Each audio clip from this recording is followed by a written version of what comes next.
Another method for evaluating investment projects is the payback period. What the payback method looks at is how many years does it take for us to recoup our initial investment in a project.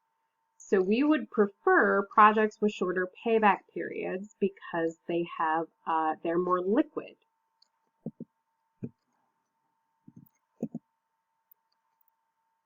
Organizations generally have a set payback period that they prefer. So they will say we only accept projects that have a positive net present value and have this many years of a payback period. The payback period is extremely easy to calculate, but there are some weaknesses of it. One of the weaknesses is that the regular payback method does not take into account the time value of money. Another weakness is that it doesn't consider any cash flows beyond the payback point. It only calculates cash flows to the point that the piece of the original investment is recouped.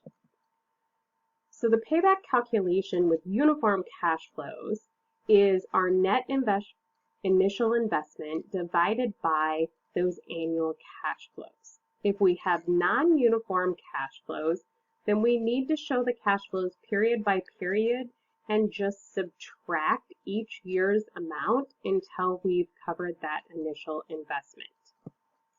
We can incorporate the time value of money into the payback method by discounting those expected future cash flows before we perform those calculations. So we're going to go back to our Yummy Candy Company piece of equipment for $80,000. If we're just doing the regular payback method, we're going to take the initial investment of $80,000 and divide that by our annual cash flows of $15,000. That gives us a payback period of 5.3, repeating 3 years.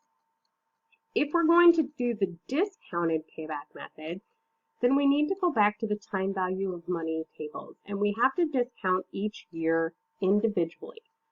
In the previous case, when we were looking at the net present value, because we had equal cash flows over 10 years, we used the present value of an annuity table. Because we're doing the cash flows individually this time, we need the present value of a lump sum. So we're going to go to the present value of a lump sum. We're going to find our 6%, and then we're going to take these numbers. We're going to start with 0.943 for one period, and then 0.890 for the next period. We put each of those amounts in our table.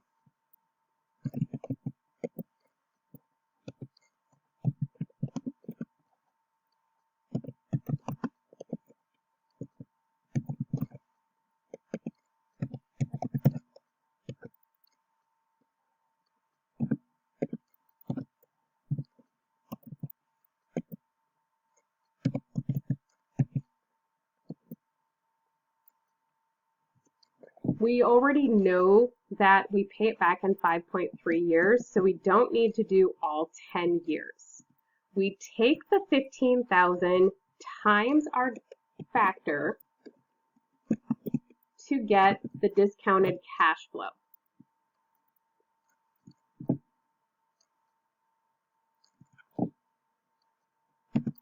We have our initial investment of $80,000.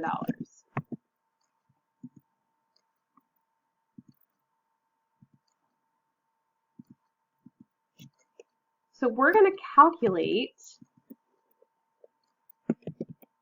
we're going to take each year individually and determine when this machine gets paid back.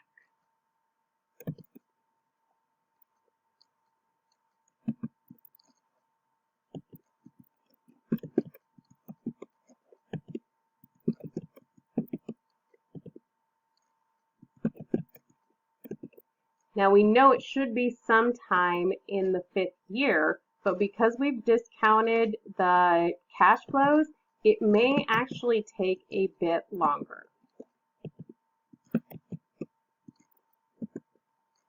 So now we find out that it's sometime during year 7 when we're looking at discounted cash flows. So we want to determine at what point during year 7.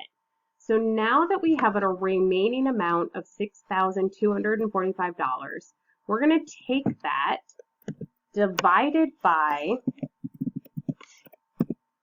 the $9,975 cash flow from year 7. That gives us 0.6261 roughly. So now our discounted payback period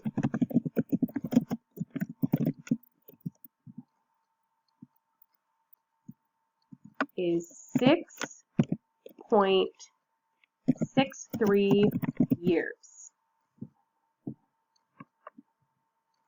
The next thing that we need to consider is how we determine how much our cash flows are when we're looking at a project. So we have our initial investment, the after-tax cash flow from operations, and then our after-tax cash flow from the disposal of an asset, and maybe a recovery of our working capital. We have periodic operating cash flows. We have cash flows that exist because of our depreciation tax shield, and then we have our disinvestment cash flows. So either we scrap that piece of equipment or scrap that project at the end, or it has a salvage value that we can recoup.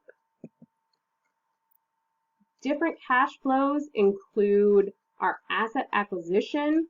So things that we can include in that are the installation, the new equipment costs. If we have proceeds from selling existing assets, those are going to be shown net of taxes. We might have tax effects because we had a loss or gain. We might have working capital commitments that are required as part of this project, and we can have any kind of a tax credit from that investment. Cash flows at the end of the life of a project can be cash freed up from working capital commitments, salvage of that long-term asset, any tax consequences we have if there's a gain or a loss on our disposal, remaining depreciation tax basis of the asset if it hasn't been fully depreciated yet, and any other cash flows that we might have, such as if we need to restore our building to its original condition after the end of the project, if we are going to lay employees off and we have employee severance payments or other expenses that might come up as part of that project being ended. So we're going to look at this example, and first we need to determine what our annual cash flows are before we can calculate any of our net present value amounts. We have that the cost of the equipment is $120,000. So that's our initial cash outflow.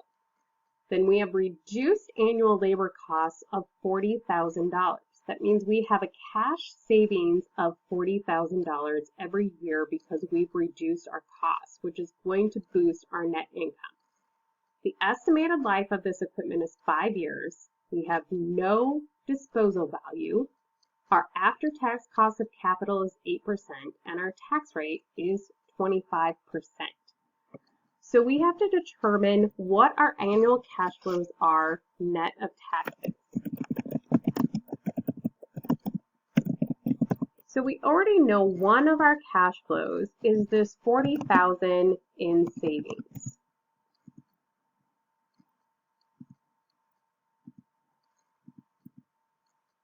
Then we're going to have income tax payments.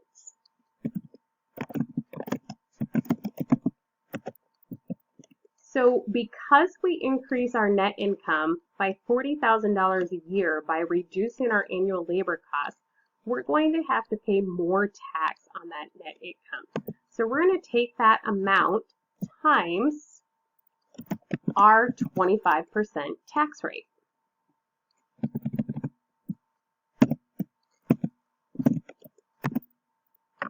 For $10,000. So our annual cash flows from operations, $40,000 minus the increase in taxes of $10,000, $30,000. The next thing that we need to calculate is that depreciation tax shield. So what are we going to save on depreciation? So first we have to look at what is our annual depreciation on this equipment. If we assume straight line depreciation, then that is going to be 120,000 divided by 5, because it's a 5-year project and we have no salvage value.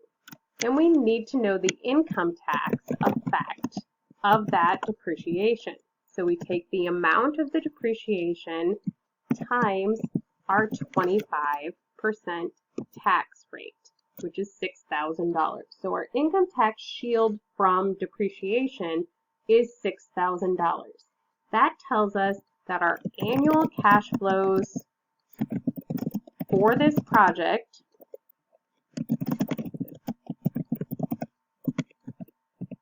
are $36,000. The annual cash flows from operating expenses plus the tax break from depreciation. So now we have our annual cash flows of $36,000 for this 5-year project. We can calculate how much the net present value, the payback period, the discount payback period, and the internal rate of return. So we have our hurdle rate is 8%. We have the initial investment that we want to show it as a negative number. And then we have 5 years of cash flows.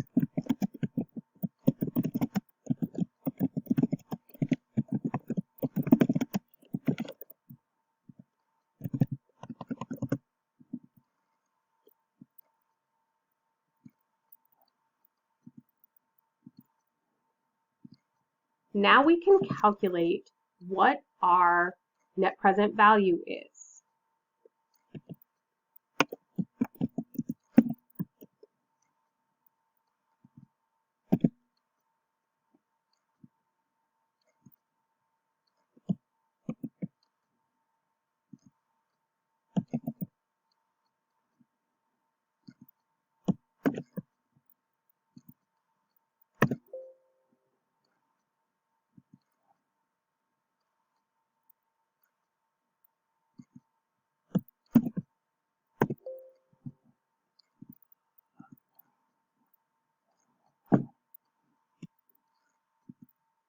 We're going to take our net present value plus the initial investment. So we get a net present value of $23,737.56. For the internal rate of return, we want to take all of our cash flows, including the initial investment. So we have a 15% internal rate of return. We already knew the internal rate of return was higher than our required rate of return because we had a positive net present value. If we want to determine what the payback was in years, we take the initial investment of $120,000 and divide it by our annual cash flows of $36,000. We get a payback of 3.33. For our discounted payback, we're going to do similar as we did in the last example, where we're going to calculate what our discounted cash flows are based on our discount rate of 8%. And instead of going back to the table, I'm just going to give them here. But it's important that you know where to find those, as I showed in the previous example. We take our factor times our annual cash flows to get our discounted cash flow.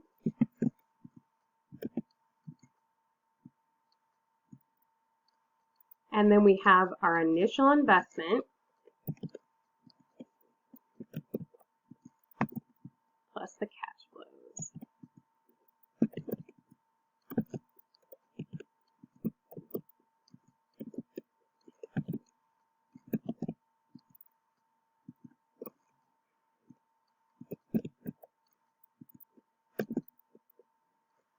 So then we get to, in year 4, we only have $768 left. So in year 4, we're going to take that $768 divided by our cash flow amount in year 4.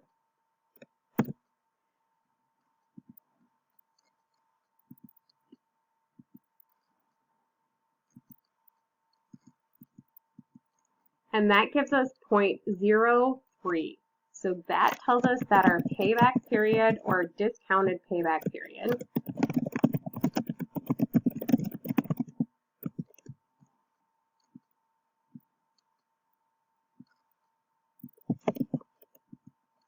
is 4.0313 years.